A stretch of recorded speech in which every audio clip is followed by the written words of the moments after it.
Hello दोस्तों, हम आपको आज पढ़ाएंगे एक नया चैप्टर मेंसुरेशन। Mensuration means क्षेत्रमिति।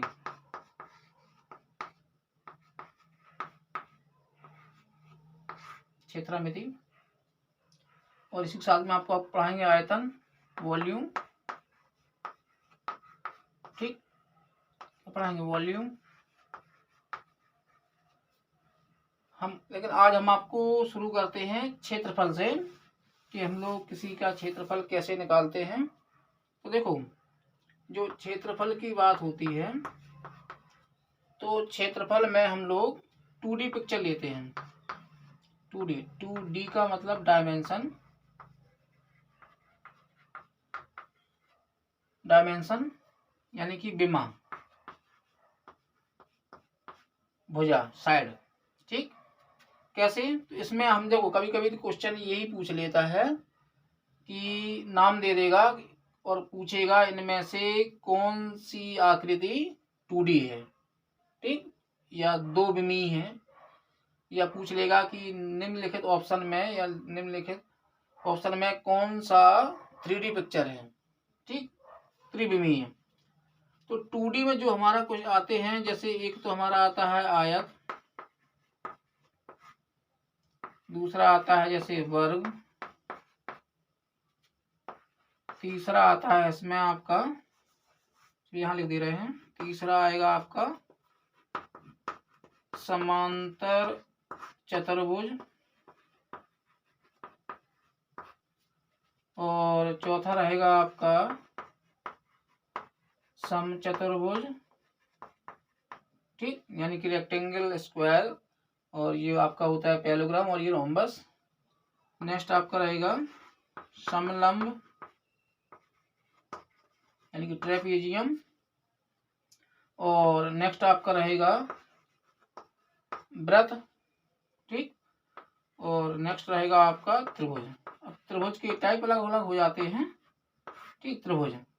तो ये जो आकृतियां लिखी हैं जिनको हम केवल बना हुआ देख सकते हैं और कहीं से हमें ऐसे नहीं मिलता है कि हमें कहीं त्रिभुज डला हुआ मिल गया या वृत्त डला हुआ मिल गया, ये पिक्चर केवल ऐसी आकृति बनाई जाती है इनकी, ठीक है। तो ये क्या कहलाते हैं? 2D picture. जैसे वृत्त है तो कोई चूड़ी हो तो उसको आप वृत्त ना मानना, क्योंकि वो क्या बनेगा? सिलेंडर, क्योंकि उसकी कुछ ना कुछ मोटाई हो जाएगी। तो याद रखना कि वृत्त को में से किसी पेपर पे या बोर्ड पे फिगर बना सकते हैं। बाकी आप कहो कि कोई चूड़ी मिल गई या कोई सिक्का मिल गया, कहोगे सर ये भी तो गोल है, ये भी तो वृत्त है। वृत्त नहीं होता है, वो क्या रहता है? सिलेंडर, ठीक, बेलन, क्योंकि उसकी कोई ना कोई मोटाई हो जाती है, उस वजह से वो क्या 3D पिक्चर बन जाता है। तो कभी कभी यही पूछ लेता है कि दिए गए ऑप्शन में कौन सा 2D है। तो याद रखना कि ये सारे जो हमने लिखे हैं यहाँ पर वो सब 2D में हैं। और 3D में कौन कौन से आते हैं? तो हम जब 3D पढ़ाएंगे आपको वॉल्यूम, तो उसमें हम आपको बता देंगे कि ये घन हुआ, घनाभ हुआ, गोला हुआ, वृत्त, गोला हुआ, सिलेंडर हुआ, यानी कि, ठीक है, सिलेंडर हुआ, शंकु हुआ, ये सब किस में आते हैं? 3D में। तो हम आपको वॉल्यूम निकालना बताएंगे तो उसमें हम आपको 3D के पिक्चर बता देंगे कौन कौन से 3D के पिक्चर होते हैं, ठीक है। तो देखो, हम आज शुरू कर रहे हैं आयत और एक है समांतर चतुर्भुज। समांतर चतुर्भुज। अब देखो, आयत जो होता है उसकी जो साइडें होती हैं वो किस पर होती हैं? 90 अंश पर। एक लंबाई दी रहेगी और एक चौड़ाई दी जाएगी। और जब इस आयत को थोड़ा सा झुका दो, ठीक, ये क्या बन जाता है? समांतर चतुर्भुज। फॉर्मूला वही होता है, लंबाई गुणा चौड़ाई इसका भी और लंबाई गुणा चौड़ाई इसका भी, ठीक। बस ये चौड़ाई इसको मत मानना, क्योंकि जो चौड़ाई रहेगी वो आपकी क्या रहेगी? परपेंडिकुलर, लंबवत रहेगी, ठीक। वो आपको देगा या नहीं देगा तो ऐसे साइड से देगा जिससे आप उसको निकाल सकते हो। ठीक, तो अब कभी कभी पहला क्वेश्चन पे ये बन जाता है कि एक आयत जिसकी लंबाई चौड़ाई दे देगा और उतनी ही लंबाई चौड़ाई, ठीक है, उतनी ही दो भुजाओं की लंबाई इसमें दे देगा। जैसे कहेगा इसमें एक भुजा की लंबाई 10 है और एक भुजा की लंबाई 5 है, और इसमें भी ये भुजा की लंबाई 10 है और ये इसकी 5 है। तो पूछ लेता है कि इन दोनों में क्षेत्रफल किसका बड़ा होगा, इन दोनों में क्षेत्रफल आयत का बड़ा होगा या समांतर चतुर्भुज का। पहला क्वेश्चन इस पे बनता है। तो देखो आयत जो है, आयत को झुकाने पर बनता है समांतर चतुर्भुज। जिसको हम जितना दबाते जाएंगे तो इसके बीच का एरिया क्या होगा, कम होता जाएगा। इसलिए आयत का क्षेत्रफल कैसा होता है, बड़ा होता है किससे, समांतर चतुर्भुज से। तो पहला क्वेश्चन, छोटा सा क्वेश्चन यही कभी पूछ देता है कि एक आयत जिसकी साइड्स की लंबाई चौड़ाई ये दी गई है, समांतर के चतुर्भुज की भुजाओं की लंबाई ये दी गई है, बराबर दी जाएंगी, तो आपको लगेगा कि बराबर होगा ये। तो याद रखना, इसमें चौड़ाई करके या ऊंचाई दे देते हैं हम लोग, क्या लंबाई गुणा ऊंचाई क्या देते हैं, ठीक। तो आपको पता होना चाहिए कि आयत का क्षेत्रफल समांतर चतुर्भुज क्षेत्रफल से बड़ा रहता है जब इसकी भुजाओं की लंबाइयां सेम दी गई हो, ठीक। अगला क्वेश्चन कैसे पूछेगा, अब देखो सिंपल सा क्वेश्चन देगा तो आपको आयत की लंबाई, ठीक, लंबाई और चौड़ाई दोनों दे देगा, लंबाई चौड़ाई दोनों दे देगा। कहेगा क्षेत्रफल बताओ।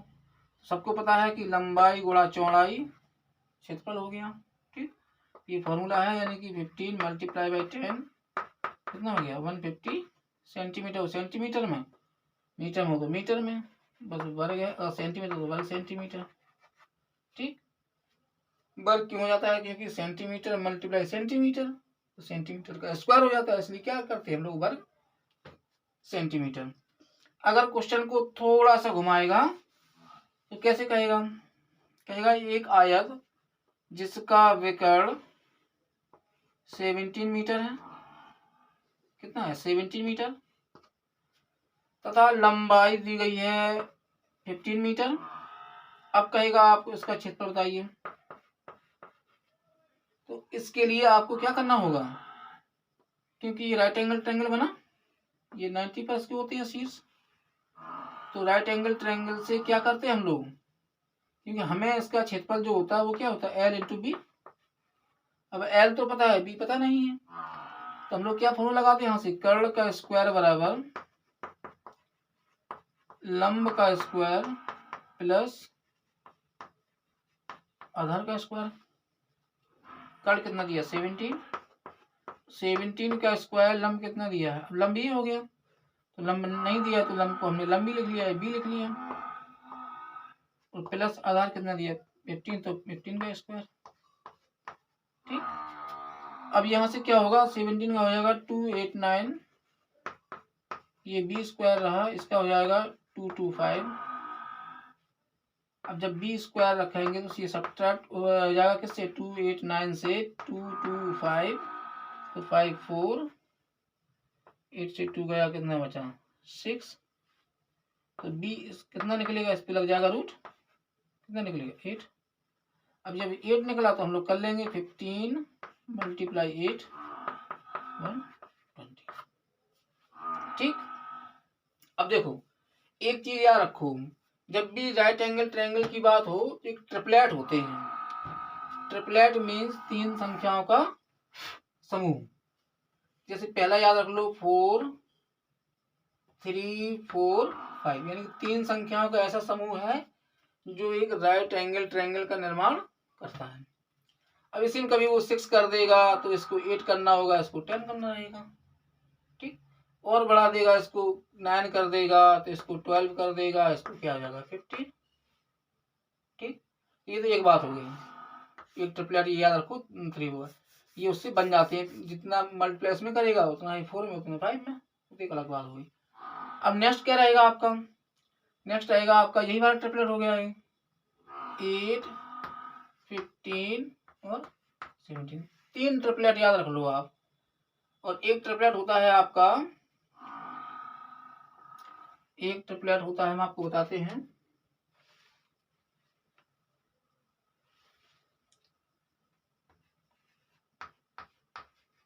5, 12 और 13। तो इससे आपको क्या बेनिफिट मिलेगा कि कभी भी आपको इस तरह देता है तो आपको ये सेट निकालने की जरूरत न पड़ती। कैसे?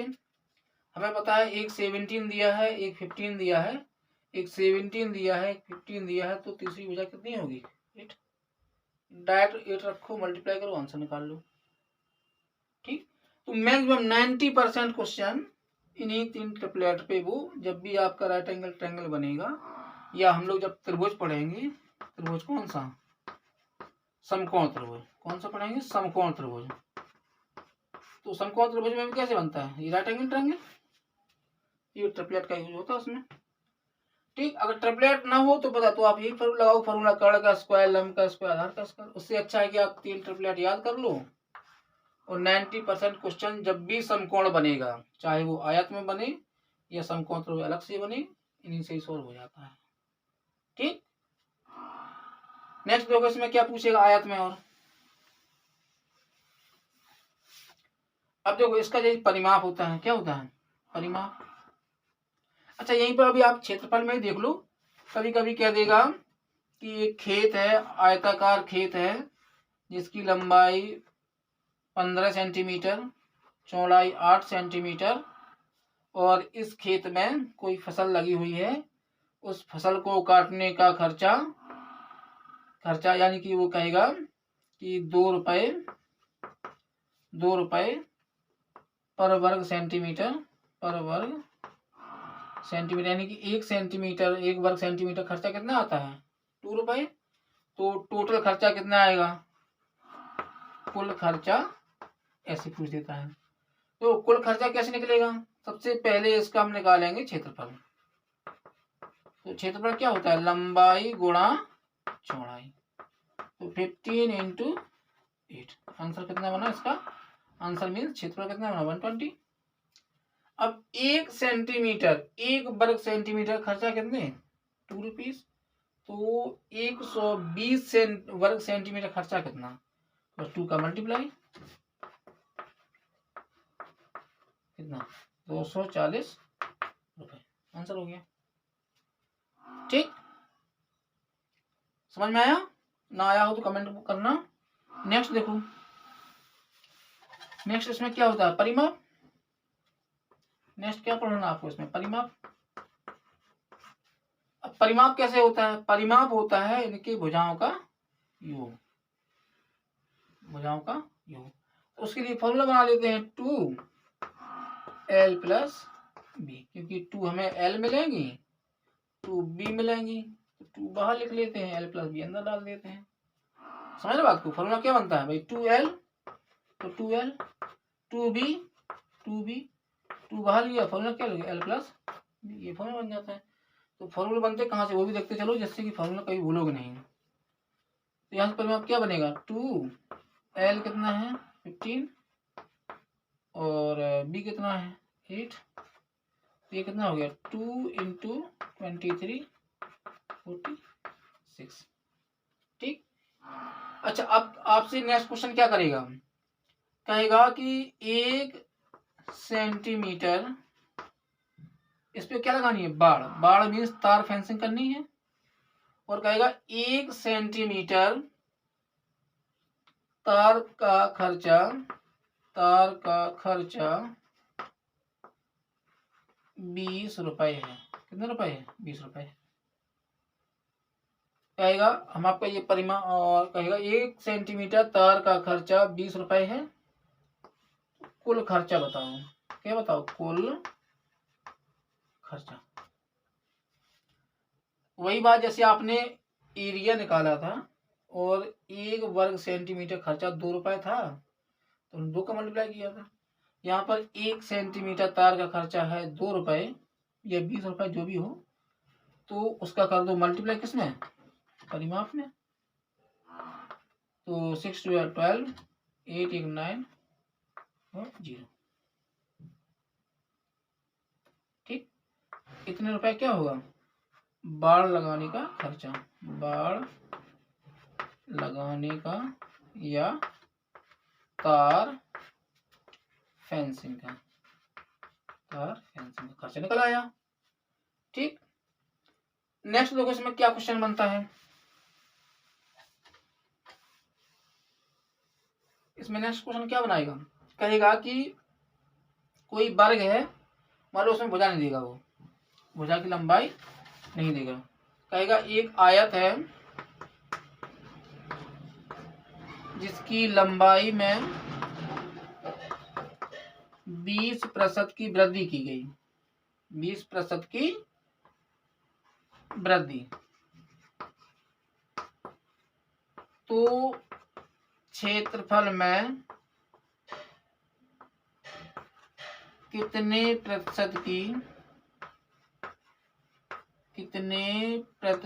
की वृद्धि।